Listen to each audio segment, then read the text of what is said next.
Time is now 6 o'clock, and I call this special work session to order. Good evening and welcome. Today is August 26, 2024. This evening we will have a special work session followed by the regularly scheduled legislative session and then a closed session. In the event of an emergency, please remain calm and exit through the double doors you came in and make a right and proceed to the stairwell. If that hallway is blocked, then exit to your left, around the corner, and down the stairs. Please do not use the elevator and let us know if you need any assistance. Public comment will be heard after the special work session item is presented. You will have 3 minutes, and at the end of the legislative session, you will have 4 minutes. If you wish to provide public comment, please complete a form from the table by the door and give it to the city clerk, Julie English. Please silence your cell phones. This time we'll pivot to the ordinance to accept funds received from Purdue Agribusiness LLC for the City of Salisbury Supplemental Environment Project. We'll bring up Infrastructure and Development Director Nick Wojcik. How's it going? Good afternoon. Okay, so basically there was a settlement with Purdue whereby part of the state's agreement with them was to give $400,000 to the city of Salisbury to advance its terracescaping plan. It's a plan that's been put together over the past year or so that is mostly targeted towards adding trees and canopy cover to the city in areas that need it and could use it. And yeah, we've gotten this new resource now from Purdue, and we just heard that they've offered to assist us with manpower too in terms of planting the trees. So definitely being a good partner there, which we appreciate, and we're going to probably take them up on. But yeah, we have about 2 years to spend this money. June 30th of 2026, the 1,000 trees have to be planted. We have various reporting that we have to do every 6 months, submit reports to them in terms of how the money was spent, and basically everything has got to be done and expended by 2027. So that's it. Thank you, Mr. Wojcik. And actually, just take a moment of pause. We do have 2 council members joining via Zoom today, Councilwoman Gregory and Councilwoman Jackson, just for the record, and Councilwoman Blake will not be joining us today. We do ask that you keep her in your thoughts at this moment. Mr. Wojcik, if you could just slow it down just a little bit. I know that we've had a little bit of buzz, and Mr. Kitzrow, if you have to jump in here, if you can just, if whatever you can describe of the why, we have these funds here and then the trees planted, that would help the public and of course council as well.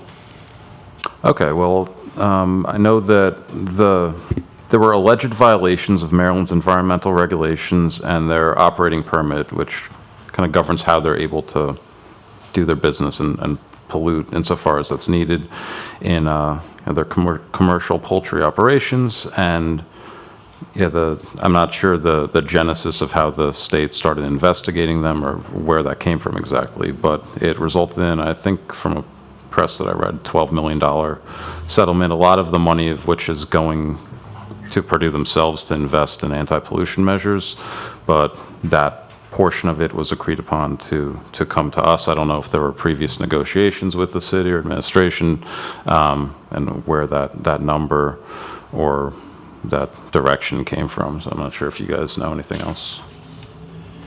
No. Sure. Thanks, Nick. Yeah, this does predate Nick, going back to when Dylan was with us as our sustainability specialist, knowing that money was coming to the city in a large quantity as part of our MS4 credit. When trees are planted, we receive credits to help work on that. There was a plan that was determined with our sustainability specialist and our previous director of DID to utilize this funding in this capacity. It's very restrictive on how it had to be used, and this is how we chose to dedicate those funds. Again, with the anti-pollution piece, it kind of served both scenarios. We didn't have a say-so in the amount of money directly. It was kind of an allocation that needed to come to us that was predetermined. How we spent it, this was the use that we chose to go with. Thank you, Mr. Kitzrow. I think that provides a good bit of basis for, I know that this, the news of this did receive a little bit of press, and I wanted to just clear up any relation to the actual suit with the city. That way we don't muddy anything any further. So thank you for that clear up. And just really briefly, you touched on at the end, what were there any stipulations on what the funds? I know we didn't determine the amount, but what the funds could be used for. Were there any guidelines? As kind of noted, what our director, Nick, just said.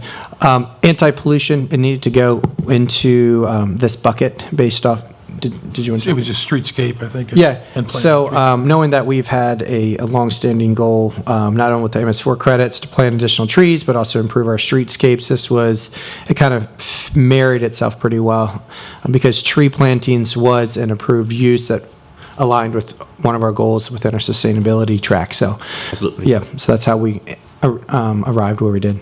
Good.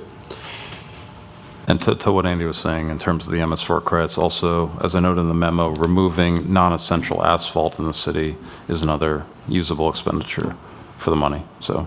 I know that the public will be tickled about that. I know some of the bump outs are some causes for concern, so you all can rest assured that we'll be replicating that soon. Also thanks to Purdue for that. So again, Mother Nature was the incident culprit of that, but again, I know they're replicating some things there. Council, any questions before we move forward? No. Great. And seeing no public comments, council, we have consensus to move this to the legislative session? So Yes. moved. Yes, great. Mr. Wojcik, thank you so much. Mr. Kitzrow, thank you. No, we're just moving it for consensus. At this time, the special work session is now adjourned, and we will now convene in legislative session. The time is now 6:07 p.m. At this time, we do ask the public to stand for the Pledge of Allegiance.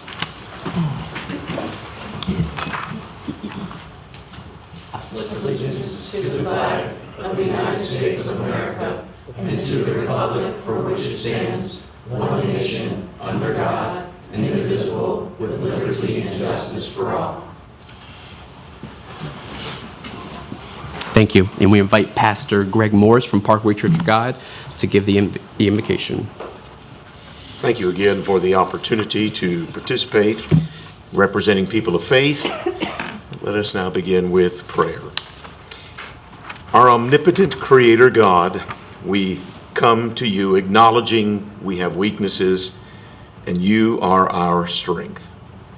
We live in a time when politics seeks to polarize, and it's in the midst of this time that our city must operate out of a place of efficiency and effectiveness to meet the needs of our citizens. So I thank you for our mayor, for the president of the city council, vice president, council members, city managers, lawyers, department heads, chairpersons, those who serve in civil forces, police, firefighters, and emergency personnel. These individuals have chosen to give themselves to the citizenry. Bless them with wisdom, energy, vitality, and strength to the responsibilities to which they have submitted themselves to. The time in which we live has created much divisiveness, debauchery, wherein dysfunction has been the result and become the norm. It makes the work of the city harder. So we pray that you would bring a common sense conviction to our community, where our citizens would unite together out of a spirit of love that dismisses any hatred or bigotry that would arise, or injustice or fanaticism.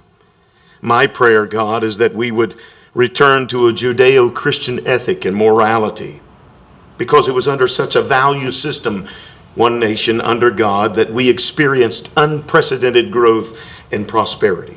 Our city was a beneficiary of that time. Help us, O God, to walk in a place of greater spiritual freedom. No, not being bound by immorality or unfairness, but in humility treating each other as we desire to be treated ourselves. Bring blessing to our great city where our children's futures may not be aborted.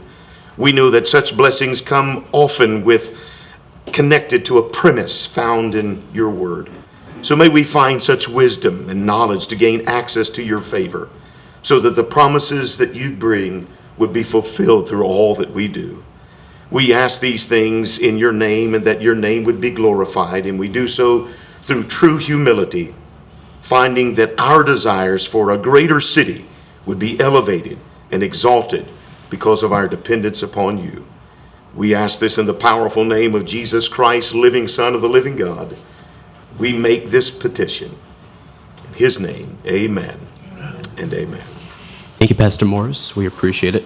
If any member of the clergy is wishing to give the invocation at any point, you are asked to contact the clerk's office, but we appreciate you, Pastor Morris.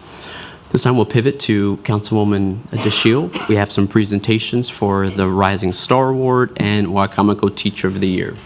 So I'll turn it over to you, Councilwoman DeShiel.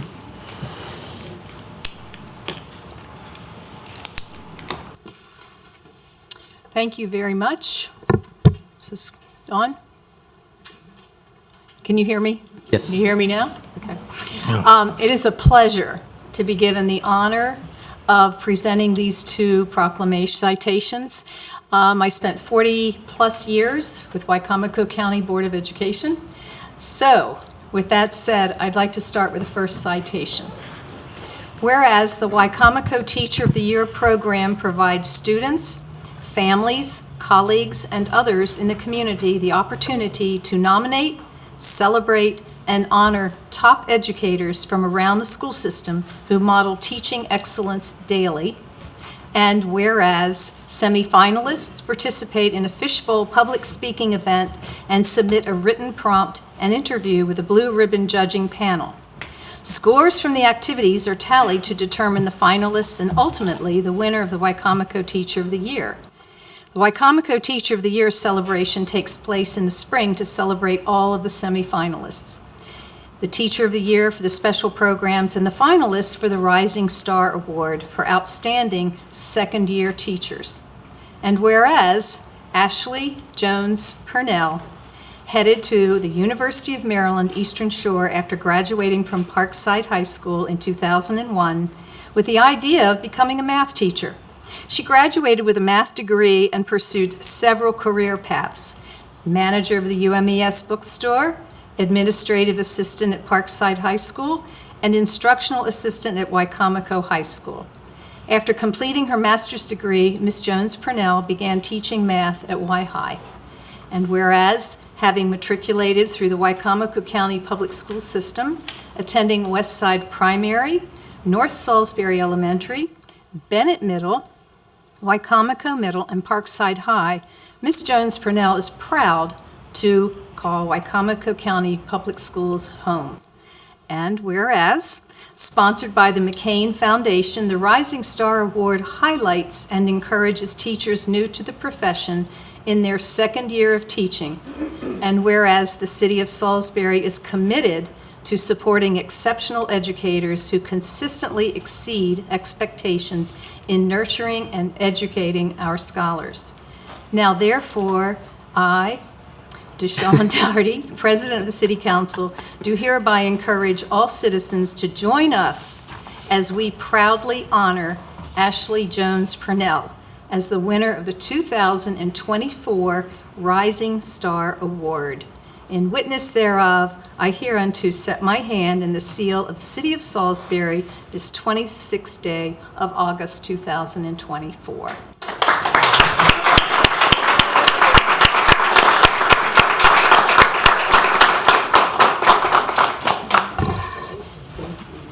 Awesome. I think we got a picture going.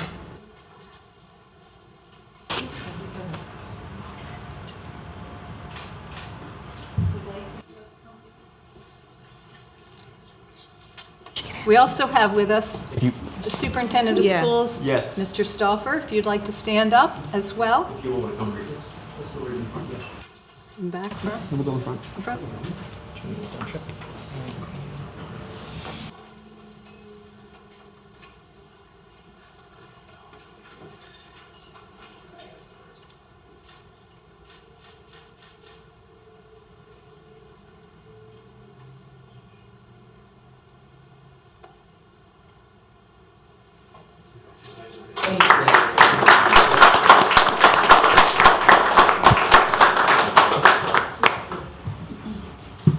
And I might add, after my second career with Wicomico County was coaching and mentoring first-year teachers, no one understands how difficult it is, not only to be a first year, but then come back for a second year. So thank you so much for your dedication. Second citation. Whereas the Wicomico Teacher of the Year program provides students, families, colleagues, and others in the community the opportunity to nominate, celebrate, and honor top educators from around the school system who model teaching excellence daily. And whereas outstanding teachers may be nominated in each Wycomico school, as well as in Wycomico special programs, which include Birth to Five program, English Language Support Center, Choices Academy, Online Learning Lab, and Wycomico Elementary Virtual Academy. These schools recognize their top 3 nominees as quarterfinalists and announce the school's Teacher of the Year and semifinalist for the Wycomico Teacher of the Year in January. Semifinalists participate in a fishbowl public speaking event and submit a written prompt and interview with a blue ribbon judging panel. Scores from the activities are tallied to determine the finalists and ultimately the winner of the Wycomico Teacher of the Year. The Wycomico Teacher of the Year celebration takes place in the spring to celebrate all of the semifinalists. And whereas Debbie Reynolds was a student in Wycomico County Public Schools, graduating in 2010, Ms. Reynolds performed for 3 years in the JMB Rock and Roll Revival program. Ms. Reynolds continued her studies at Salisbury University, earning a bachelor's degree in history in 2015 and a Master of Arts in Teaching in 2017. And whereas Ms. Reynolds currently teaches 7th grade world history.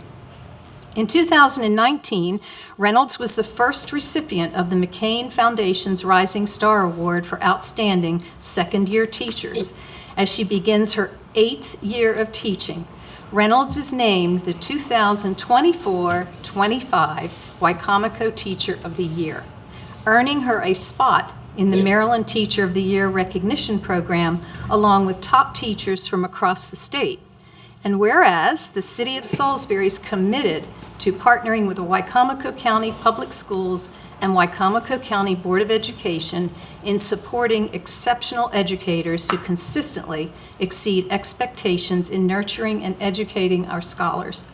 Now therefore, I, Deshawn M. Dougherty, President of the City Council, do hereby encourage all citizens to join us as we proudly honor Debbie Reynolds as the 2024-25 Wycomico Teacher of the Year.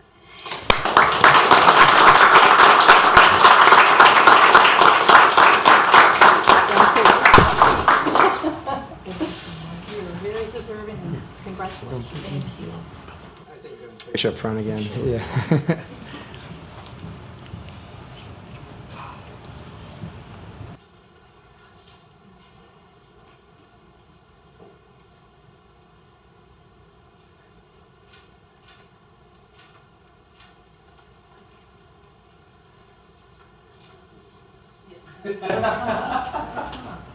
Come on.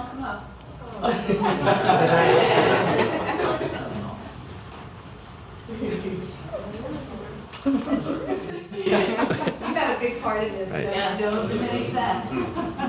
Weird. It is.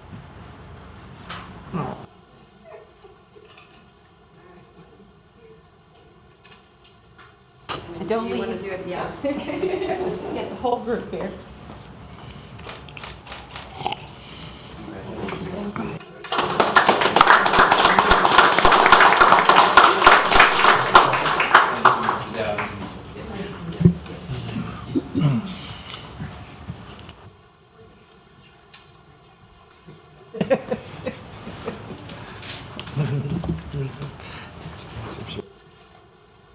And congratulations to both of you. And I think it's something to be said that both of the recipients tonight, well, the previous recipients, but they are homegrown. They came through Wycomico County Public Schools. So thank you all what you continue to do. We appreciate it. And thank you, Dr. Stauffer, for your leadership. All right. We will presentation of the agenda. So tonight we'll have the consent agenda read by our city clerk, Julie English. We'll have Resolution 3364, accepting the gift of the hair mural. Ordinances Thank you. 2882, 2883. President Dowdy, can you do the adoption of the legislative agenda, please? No, you are. He's doing that right now. I'm presenting it first. I'm Oh. presenting and then. Thank you. Yes. Ordinance 2884, ordinance 2885, ordinance 2886, 2887, and ordinance 2888. Followed by public comments and administration updates and comments and council comments. This time I'll entertain a motion and a second to approve the adoption of the agenda. So move. April. Second. All those in favor of the adoption of the legislative agenda, please signify by saying aye. Aye. Aye. And the chair votes aye. This time I'll entertain a motion and a second to approve the consent agenda. So moved. So moved. Sorry. Did you do it, Michelle? Yes, Michelle. I think April beat me to it. Got it. First and second, I'll put you down, April. In hearing a second, Michelle? Second. thank you. All those in favor, please signify by saying aye. Aye. And the Aye. chair, and the chair votes aye.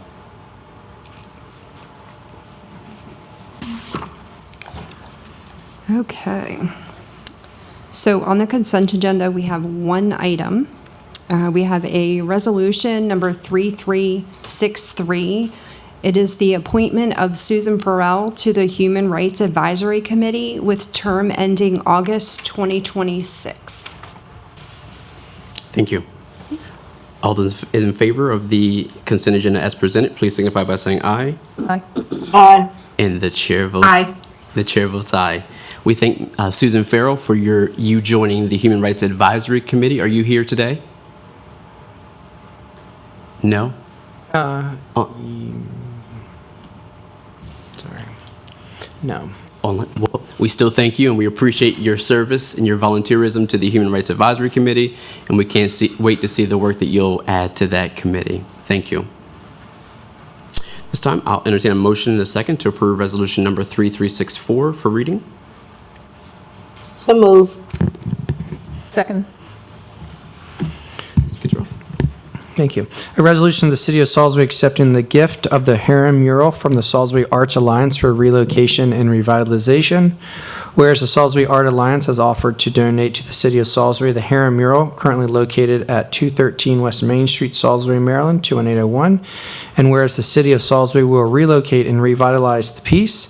And whereas the city appreciates the continued efforts of the Salisbury Art Alliance to revitalize the downtown area. Now therefore be it resolved by the Council of the City of Salisbury, Maryland as follows. Section 1, the city shall accept the donation of the Heron mural from the Salisbury Art Alliance and relocate and revitalize the artwork. Section 2 through 4 are standard. Thank you. All those in favor to approve resolution number 3364, please signify by saying aye. Aye. Aye. And the chair votes aye. I'll entertain a motion in a second to approve ordinance number 2882 for second reading. So move. Second. Ordinance number 2882, this is an ordinance of the City of Salisbury approving a budget amendment of the FY25 general fund budget to appropriate the funds received from the recovery and recycling of scrap metal. This is before you for second reading. There have been no changes or amendments since first reading. Thank you, Mr. Boucher. All those in favor of ordinance number 2882, please signify by saying aye. Aye. Aye. Aye. And the chair votes aye. I'll entertain a motion in a second to approve ordinance number 2883 for second reading. So moved. So moved. Second. Ordinance number 2883, this is an ordinance of the City of Salisbury approving a budget amendment of the city's general capital project fund budget to provide additional expenses for the Truett Street Community Center expansion. This is also before you for second reading. No changes or amendments. All those in favor of ordinance number 2883, please signify by saying aye. Aye. Aye. And the chair votes aye. I'll entertain a motion in a second to approve ordinance number 2884 for first reading. So move. Second. Ordinance number 2884, an ordinance of the City of Salisbury authorizing the mayor to enter into a contract with the Maryland Humanities for the purpose of accepting grant funds in the amount of $431.14 and to approve a budget amendment to the grant fund to appropriate these funds for the Maryland Folk Festival program. Whereas Maryland Center for the Book through Maryland Humanities has grant funding for the One Maryland One Book, OMOB, community programming. And whereas the purpose of this funding is to foster creative programming for OMOB around the state. Whereas the City of Salisbury submitted a grant application to the Maryland Humanities for funding to support the OMOB programming at the 2024 Maryland Folk Festival. And whereas the city has been awarded funds in the amount of $431.14, and whereas the city must enter into a grant agreement with the Maryland Humanities defining how these funds must be expended, and whereas all funds shall be solely for the creative programming of the OMOB initiative, and whereas Section 7-29 of the city charter prohibits the city from entering into a contract that requires an expenditure not appropriated or authorized by the council of the city, and whereas the appropriations necessary to execute the purpose of this grant must be made upon the recommendation of the mayor and the approval of 4/5 of council.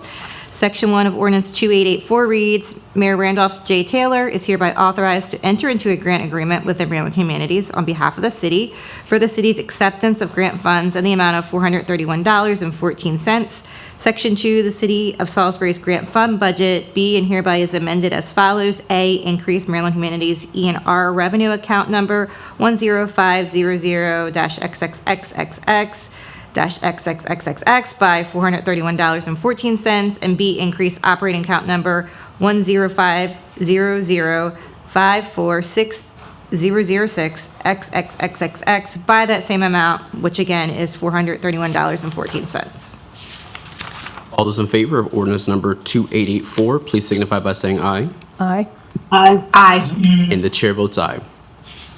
I'll entertain a motion in a second to approve ordinance number 2885 for first reading. So moved. Second. Ordinance number 2885, an ordinance of the City of Salisbury approving a budget amendment of the city's FY25 budget to accept and appropriate donated funds from the Community Foundation of the Eastern Shore Winter Wonderland of Lights Fund to support the cost of the annual holiday lighting displays at the Salisbury City Park.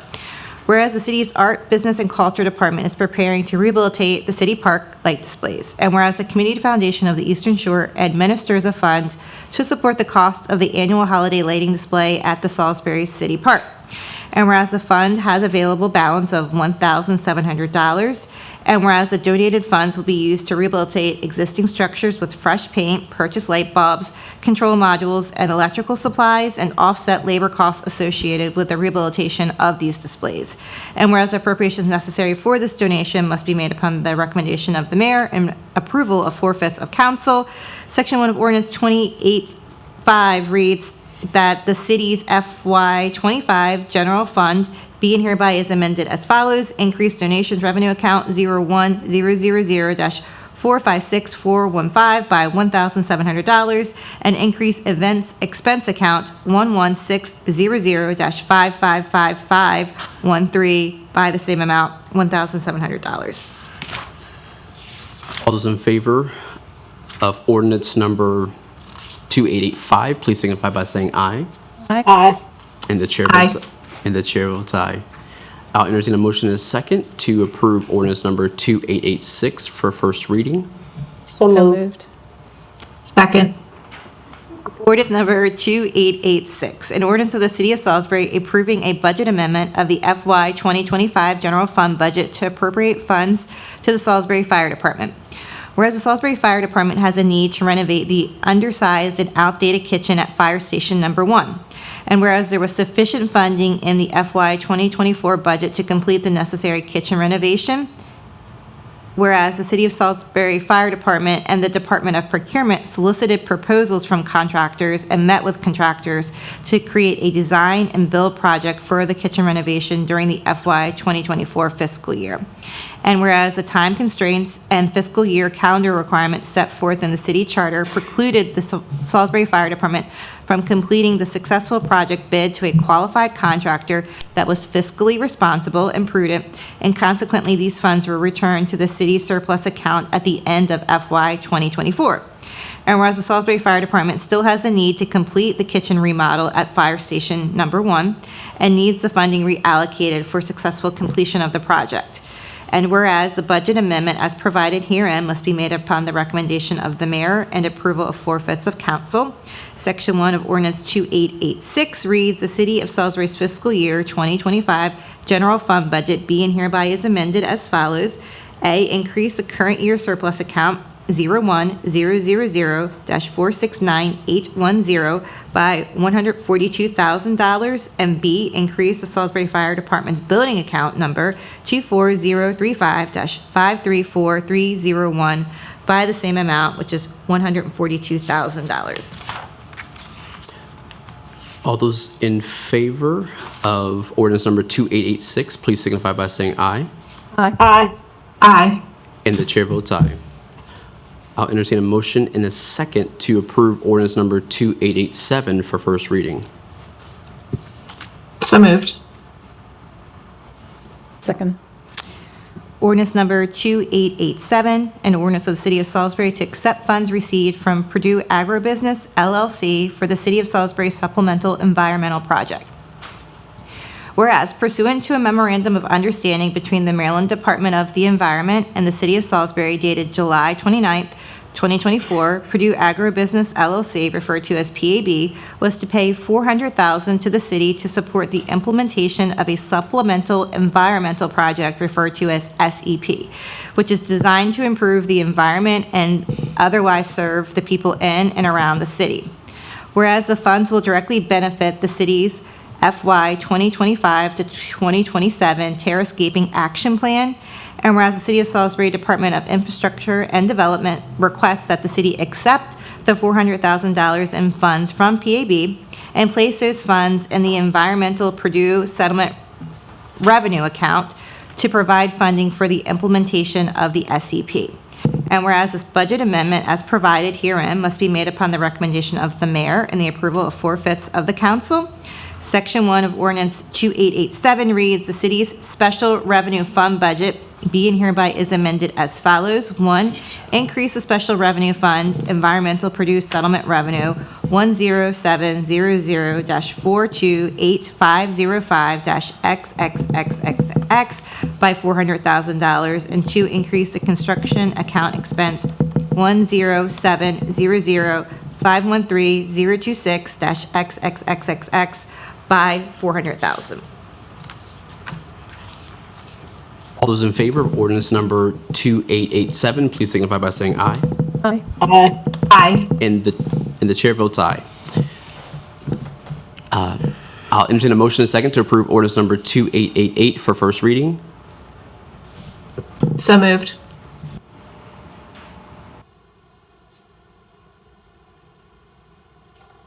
Hearing a second.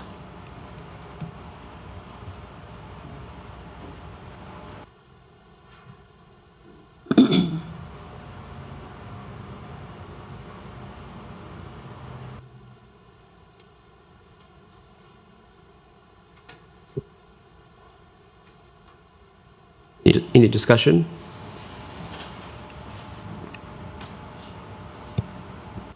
I'd like to point out on line, if we're going to be discussing this, line 73, it lists the ABCD as the Arts, Business, and Commerce Department. It's the Art, Business, and Culture Department in actuality, so I just want to make sure we make that correction.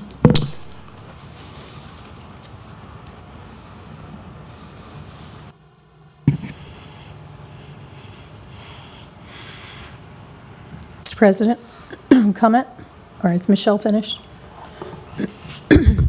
Yes. I read through the ordinance again. It was presented last week at the work session for the first time for me, and I don't see a need for it. I have total trust and faith in the Arts Committee to do their job. I do not feel an ordinance is necessary.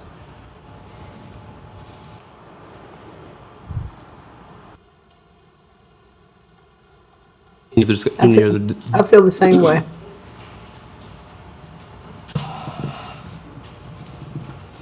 As I have read it as well. We just don't need anybody else involved with this other than the Arts Council.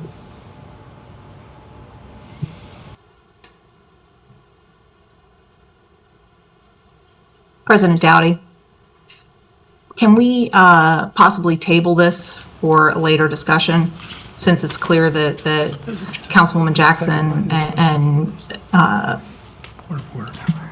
all have additional questions that they may wish to discuss? So let's table this to bring back at a later date.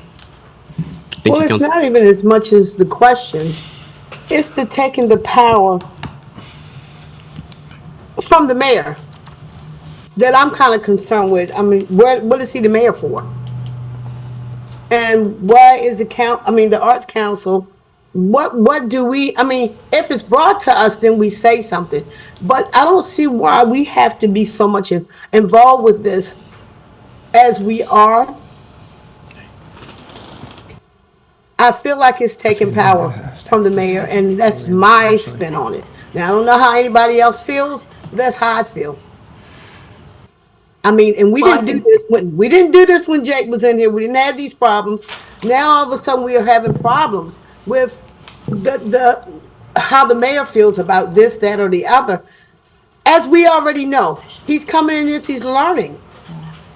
So why are we trying to take his power from him? It disturbs me. It really disturbs me. That's why I didn't say anything last week. I was really upset because that's what it seems like to me that's happening here.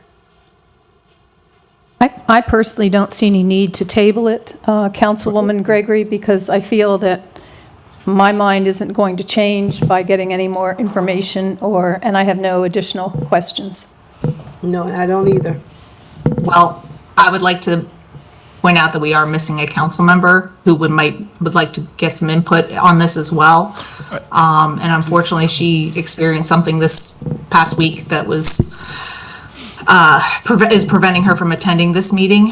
So that's why I asked that we table it so we can have a full complement discussion. But if I was out, So I'm going to just pause, because if we're going to have a full discussion, it needs to go back to work session. So we're going to table it for now. Yes. And if it needs to be brought back, then we'll bring it back to work session, and we will alter that point. So ordinance number 2888 has been tabled at this point. And seeing that, we'll move forward to public comments. We will go in order of receipt. And again, Can I ask for clarification from our legal team right now? So there was a motion on the floor, there was a first, there was no second, followed by discussion, and then it was tabled. Does the table have to be approved to go back to work session? I don't know if the procedure, how does it go back to work session? And how does it be removed rather than die? I just want to make sure we're following procedure. I think we should probably just make a motion if they want to move it back to work session. That then needs to get approved to go back to work. So I just want to make sure. It kind of got messy there. I just want to make sure we are understanding the process. so I'll entertain a motion to table. So moved.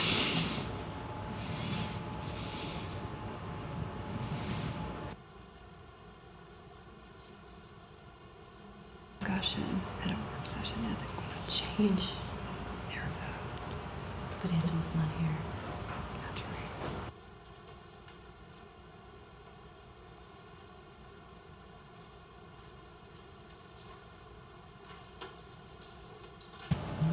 So a motion would have to be made on the floor, fully seconded, and then fully agreed upon by the council. So if someone would like to make a motion, they can do so at this time.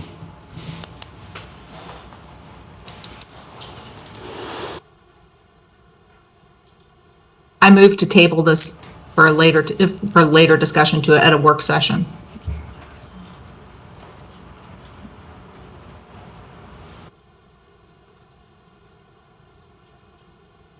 See, no second. The ordinance fails.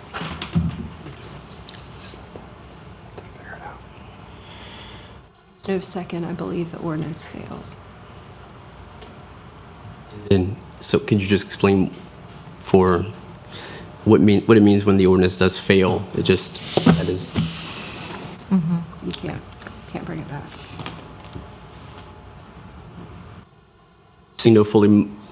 Seeing no full motion or second on the table and no tabling on the floor, the motion does die, and we'll proceed forward. At this time, we'll pivot to public comments. Each person will have 4 minutes for public comment. This time, we'll start with Laura Toner.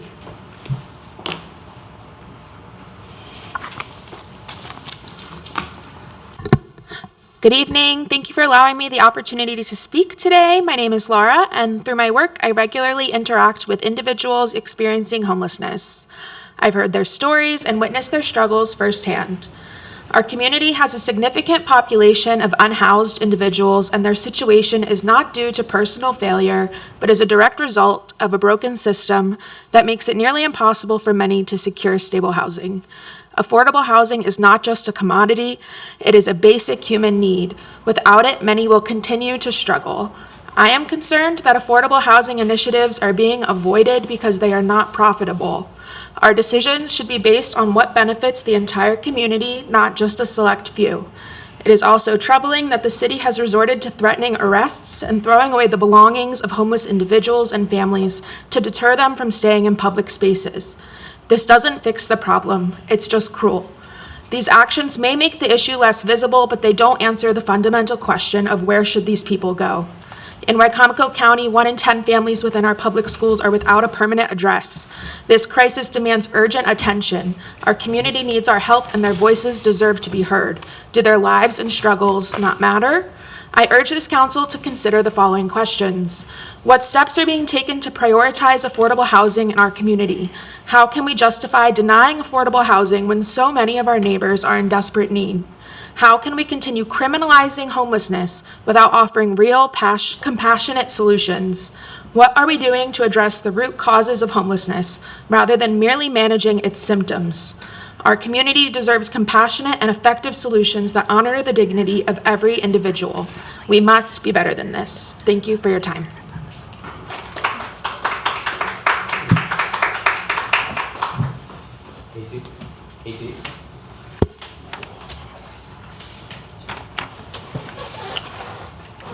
KT, I am Sharon's neighbor again. While I do respect the opinion of City Council, I just think that we should have some sort of formal process to remove art, as the same process that we have to install art.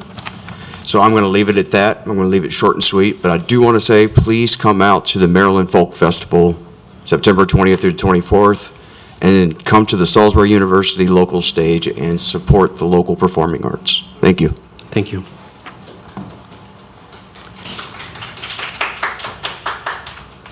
Molly Hilligoss.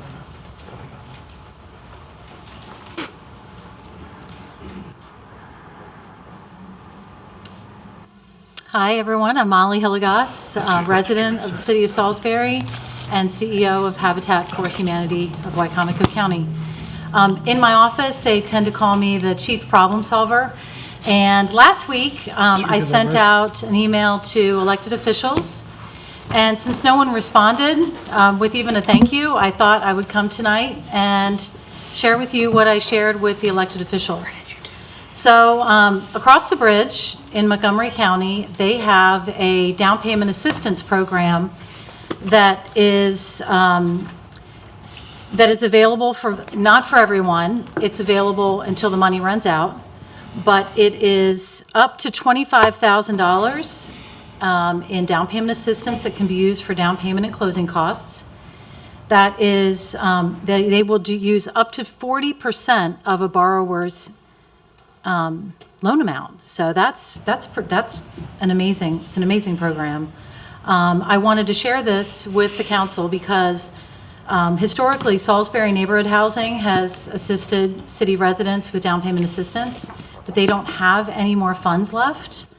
And so after speaking with Hamilton Morgan, who is with Movement Mortgage, he shared that Using the Maryland mortgage products, they are able to stack different down payment assistance programs that can really help make it easier for first-time home buyers become homeowners. And since there's no funding in the city of Salisbury right now for down payment assistance, it's a perfect time for you to start thinking about how you can make that happen with more flexible funds that don't have income limits.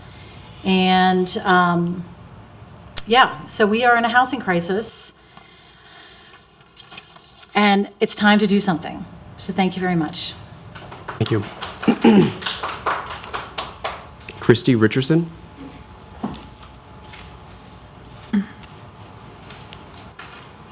Hey, I'm Christy. I live in Salisbury, and I am just coming today to talk about a pressing issue that demands immediate and compassionate attention, the affordable housing crisis in our city. Recent events have underscored the urgency of this matter and the need for comprehensive and response from our local leadership. In the past month, I have witnessed the Salisbury Police Department executing orders to trespass and remove homeless families from the Games Park downtown. These families and individuals are already vulnerable and in desperate need. They have been displaced without any alternative housing options. The temporary shelters available provide a maximum stay of 90 days. Unfortunately, without access and affordable housing, these individuals and families are left with no place to call home once their shelter stay ends.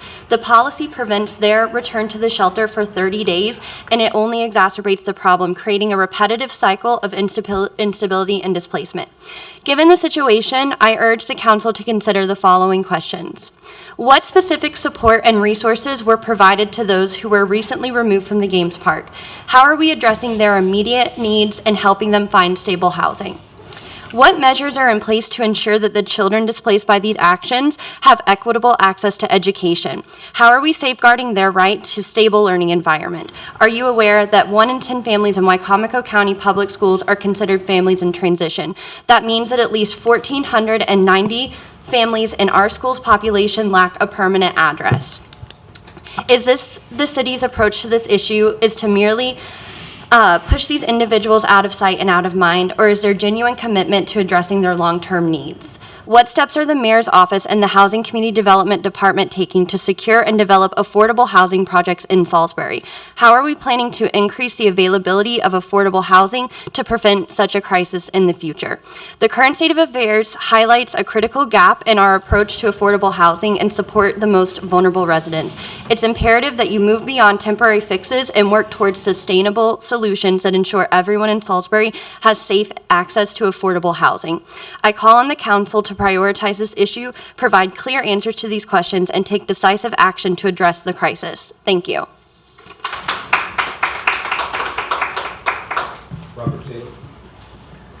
Robert Taylor.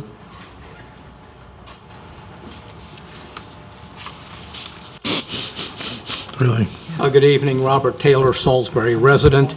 I'm going to hopscotch a bit here. First thing, you have another closed session tonight scheduled. Seems like every time there's a council meeting, there's at least one closed session. This time it's to discuss the PFAS litigation. I won't try to explain what PFAS is chemically, or it's just bad stuff in the water. But why should that be discussed in closed session at all? I mean, people should know about the litigation generally, what it is. I don't know. I'm just guessing maybe it's a class action suit involving lots of communities around the country. But in any event, start an open session. If there's something really sensitive that would affect the city's recovery in the case, yeah, then you can go into closed session.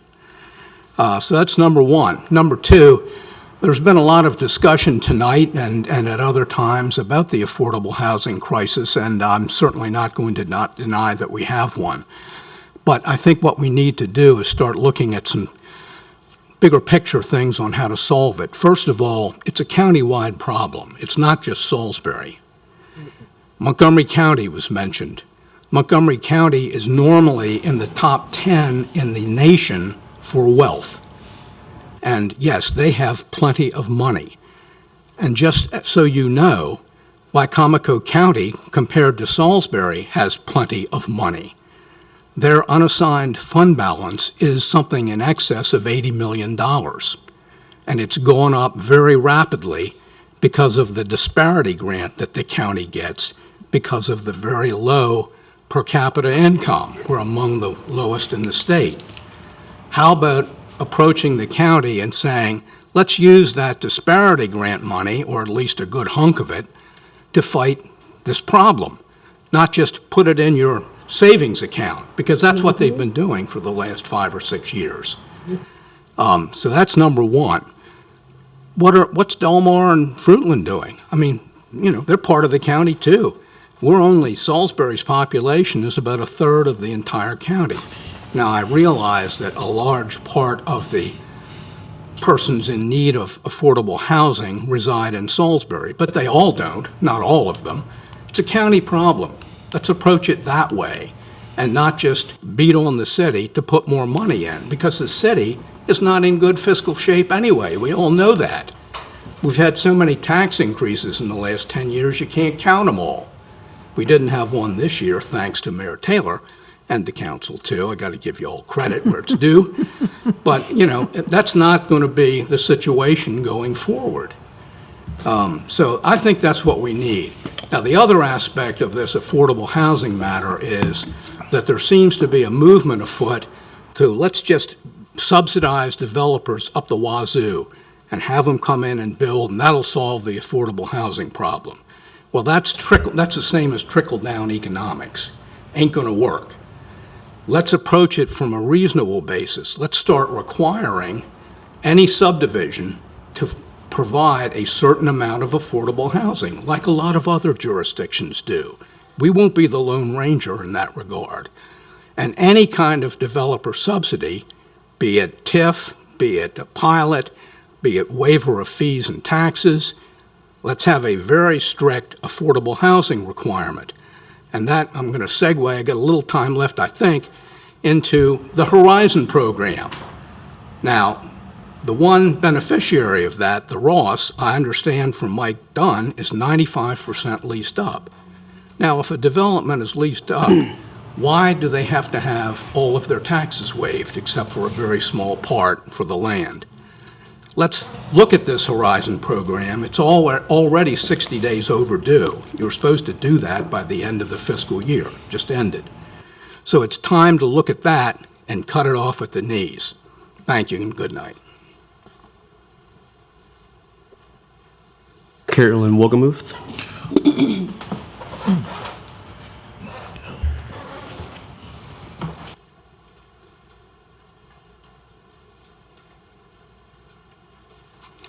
Good evening. My name is Carolyn Wogemuth. I'm a citizen of Salisbury. On July 22nd, a citizen was ejected from a council meeting for attempting to make a comment before a vote. Despite subsequent communication citing the rights of citizens to comment, last week the City Council President requested and received from the City Council Attorney a verbal opinion on the matter. I'm here tonight to point out the absurdity of that opinion and to set the record straight. The charter establishes that the council shall determine its own rules and order of business. Resolution 2396 sets forth the city council regulations and rules of order. The council regulations and rules do not need interpretation. The council regulation and rules are the interpretation of the charter. Surely the city attorney recognizes the utter absurdity of interpreting an interpretation. She should have explained the legal terminology of the rule to the council and confirmed the public's right to comment. She failed to clearly state the obvious, that the council regulations and rules must be followed. Resolution 2396 amended the City Council regulations and rules with the inclusion of a sentence on public input, Section 6F, that reads as follows: the council president shall accept public comments from the citizens during council consideration of an item, in addition to a general public comments period. Words matter, folks. Shall is a legal term.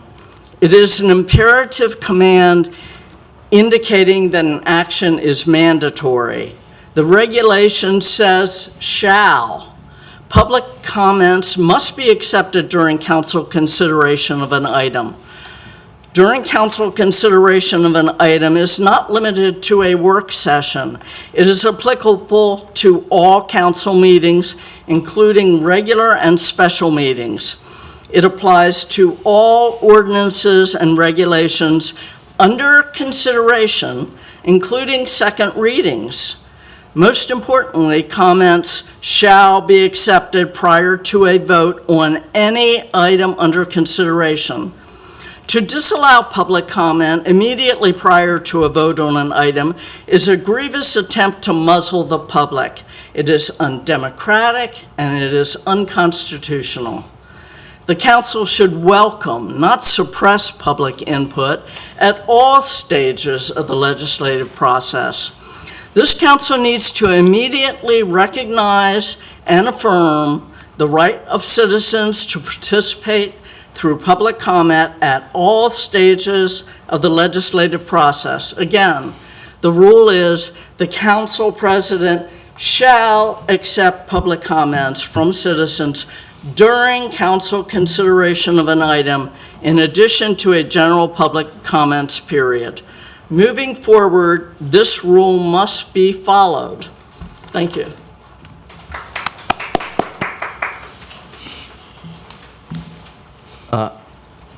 I have Ida Dodo.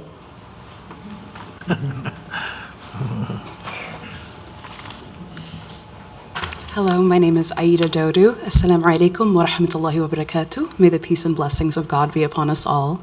I come as a concerned, born and bred Salisburian, of which I am very proud to be a citizen of. I consider myself blessed to have been many places, and I'm very proud to call Salisbury my home.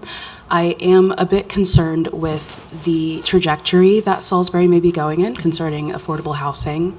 The practices that have been used to address affordable housing and homelessness more so do not seem to address the root cause, and more so as a previous educator, I am concerned that the effect of it on education. As we know, 1 in 10 students, families, 1 in 10 families,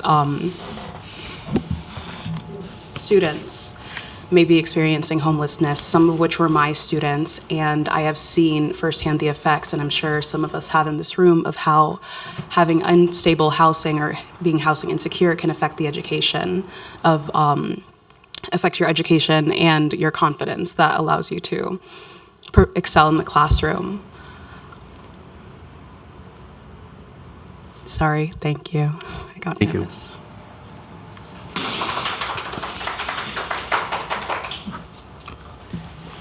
Any comments from people online?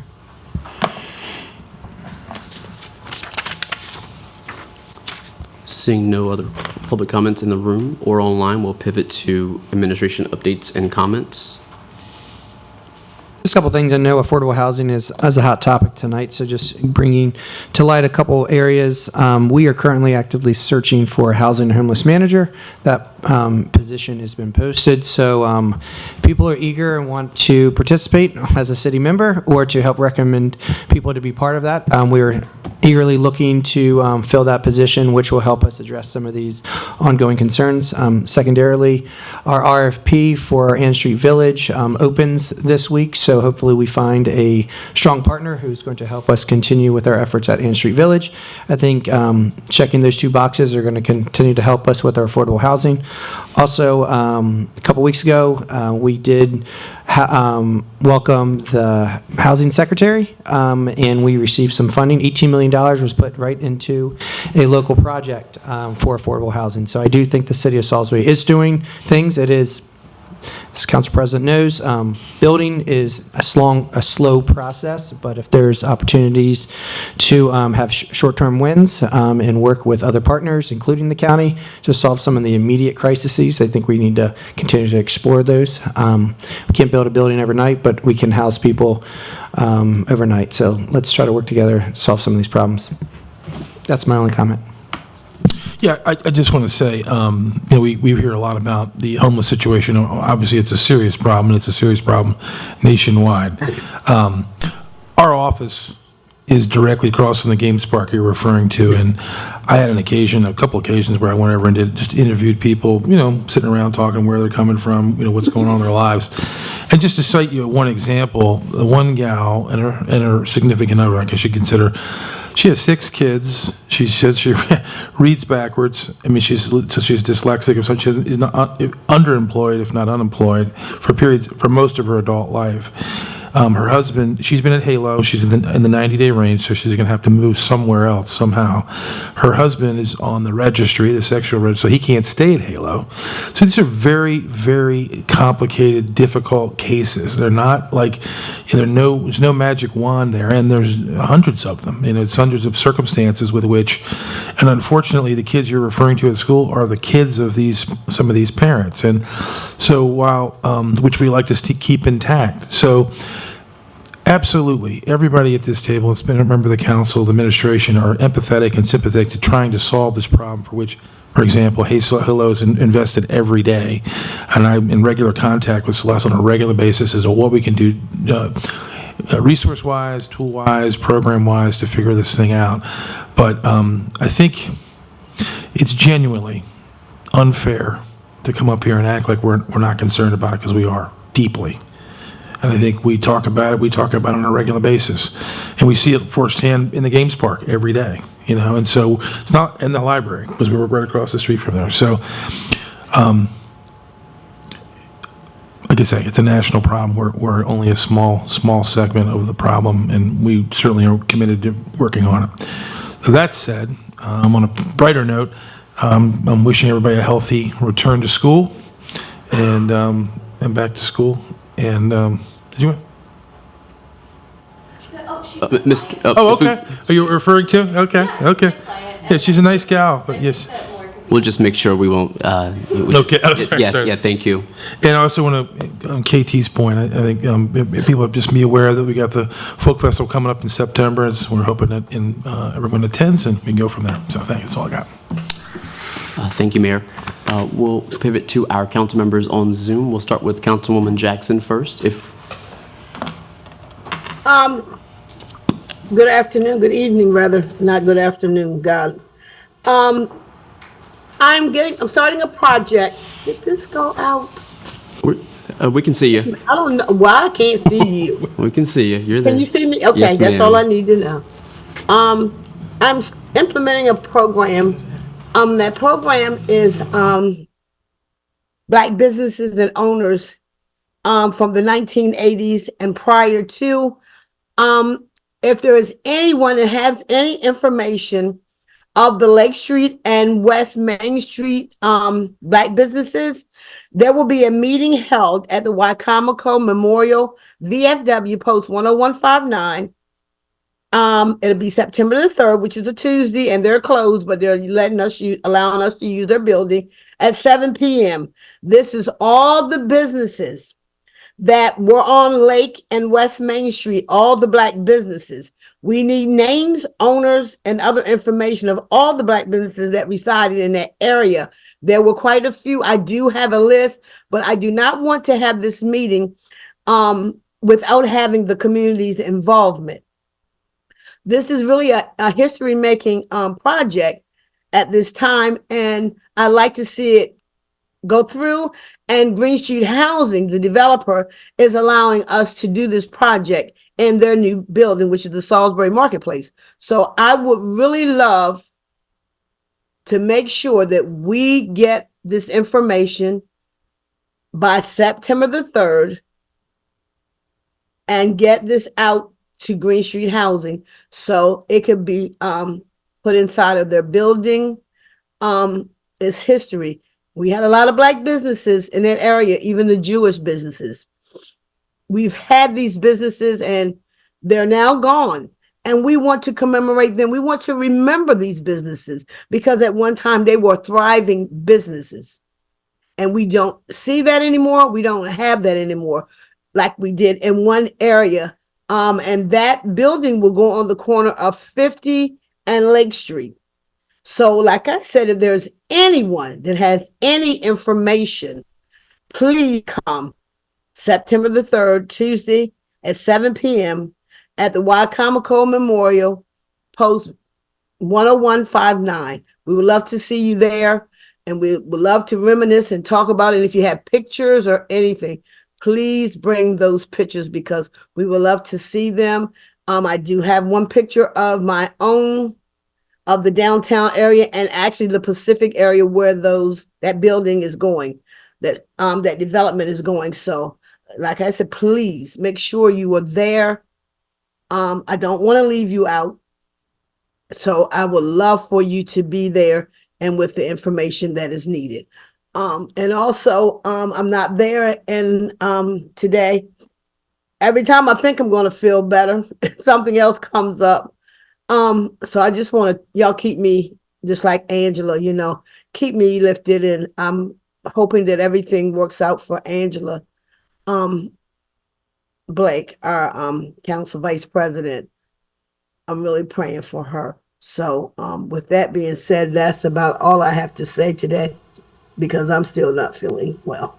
So yes, well, thank you, Councilwoman Jackson, for joining. I know via Zoom you're not feeling too well, but thank you again for joining, and thank you for taking on that project. So again, as you all know, I work for Green Street Housing as well, and I let the developers, the principals know of that area, but also Councilwoman Jackson was sure to let us, everyone know, the public know the importance of that area, in our history with black businesses. So she's taken on that project for us to gather up all the old business owners and the names and the pictures, so that way we can, we the developers can pay homage and make sure that we represent those businesses and just underscore that. So thank you again, Councilwoman Jackson, for leading that and for organizing that. Thank you. Councilwoman Gregory. Thank you. I just want to piggyback off of what KT mentioned about the Folk Festival. The Folk Festival does not happen without volunteers. You can go to mdfolkfest.com to volunteer. There are lots of ways to volunteer. I personally always plug the Bucket Brigade. It would not happen without the funds raised by the Bucket Brigade. You get to come out, have fun, stand at a stage and dance with the music or listen to storytelling. Or whatever art is being displayed, and go around and ask people to help financially support this. Without that, it does not happen. So I would ask that anybody looking to volunteer, consider the Bucket Brigade. It's a lot of fun. We have a lot of fun every year. And it's just a good time. So putting a plug in there for that. Regarding the legislation that was just voted down, I'm incredibly disappointed. This isn't about limiting the mayor in any way, shape, or form. This is about putting policies and procedures in place for a department that is brand new. We are going to have to do this in the future. We're going to have to do this with many things. There are always policies and procedures that need to be worked out, kinks to work out, and this was one of them. There was a policy for putting art in, but nothing in there about how to take art out, and we need to have something established there. So I am incredibly disappointed at the short-sightedness of voting this down, because that in the long run is not going to be beneficial for our city, because when it comes time to move something, there's no policy or procedure in place. We do not want to see art removed from this city in any way, shape, or form without having some sort of policy, procedure, and oversight. The council, yes, the mayor has power, but so does the council. The council's job is to be oversight for the mayor's office and vice versa. It's called checks and balances. And I am incredibly disappointed that we did not move that legislation forward to make sure that those checks and balances were in place. And that's all I'm going to say about that this evening. Thank you, Councilwoman Gregory. Councilwoman DeShiel. I'd have four things. First of all, I'd like to defend the city on the homeless piece. I taught in the county, as you know, I said earlier, a ton of years, and I had 5-year-olds. And granted, the homelessness was not as prevalent. It existed, but was not as prevalent when I was teaching.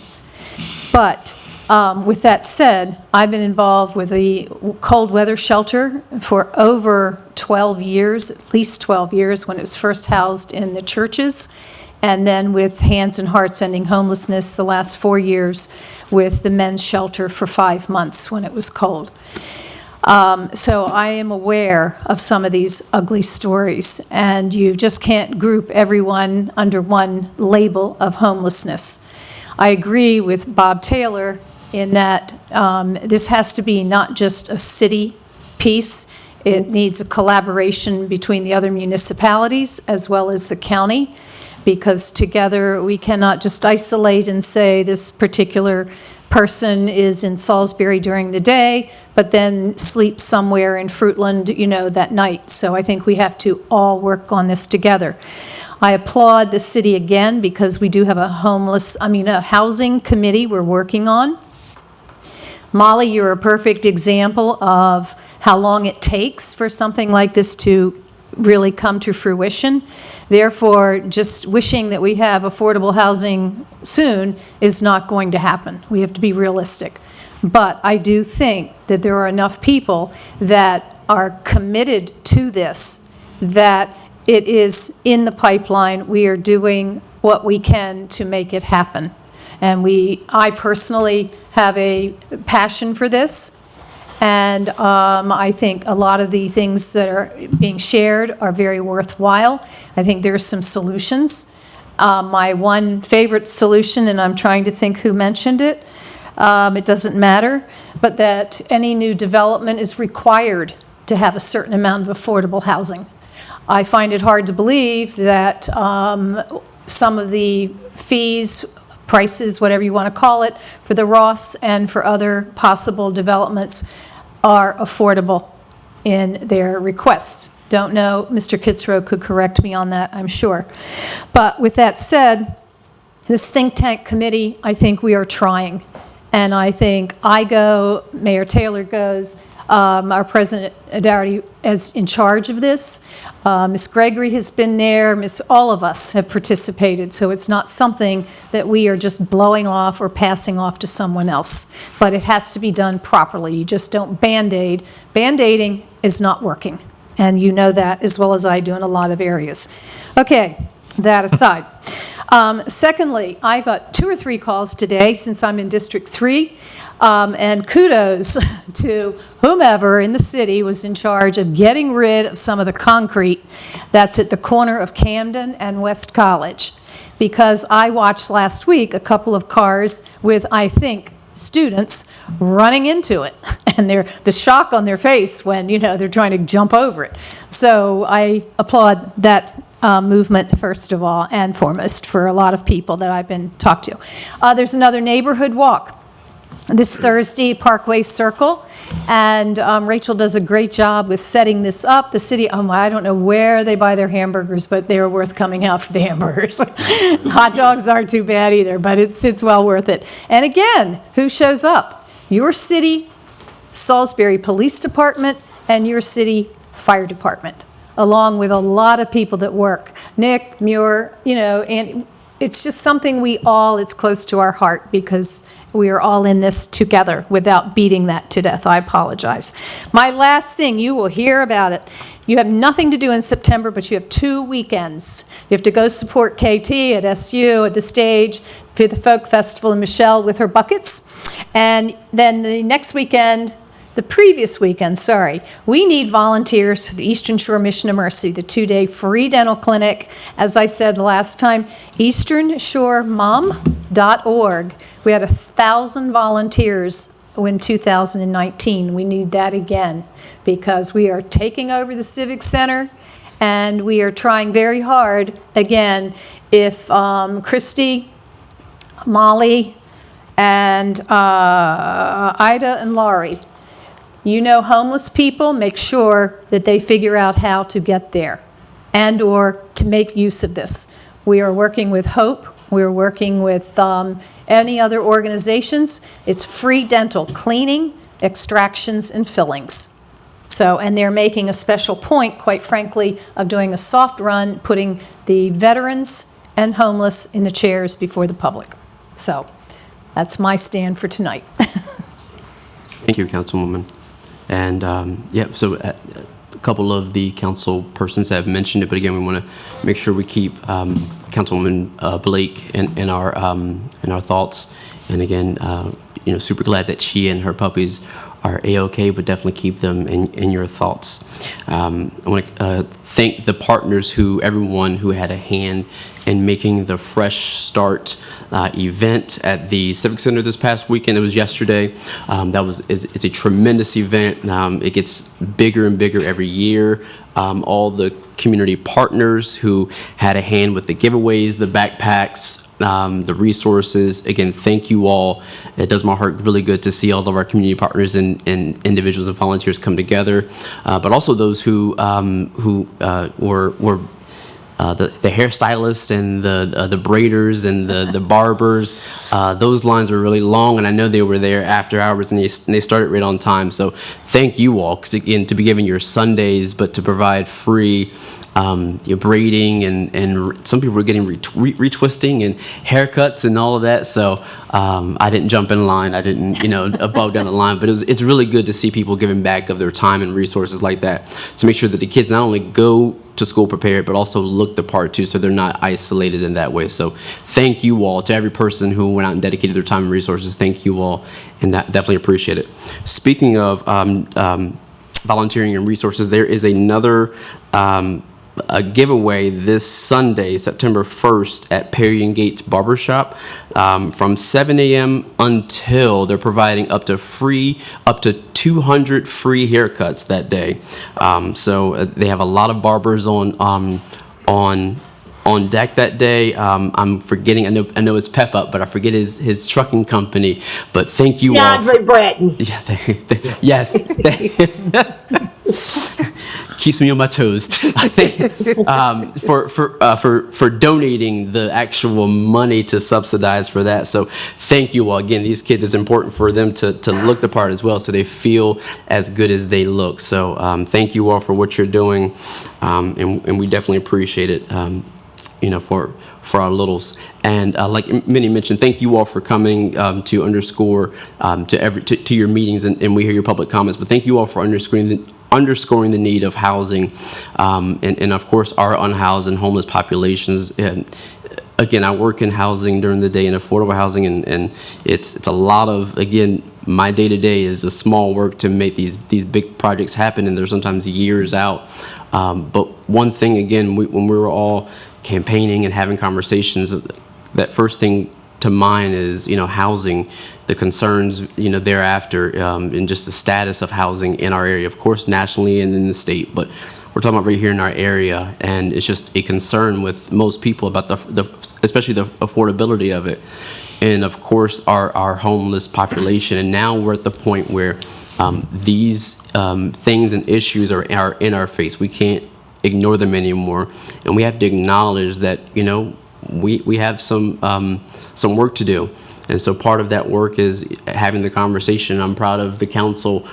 So we have the Housing Action Committee. We've been meeting since mid-June and having some really good conversations, bringing some community partners in the room and discussing what the solutions look like. So, we'll be presenting some of those to administration, and then, of course, cueing the public in on that.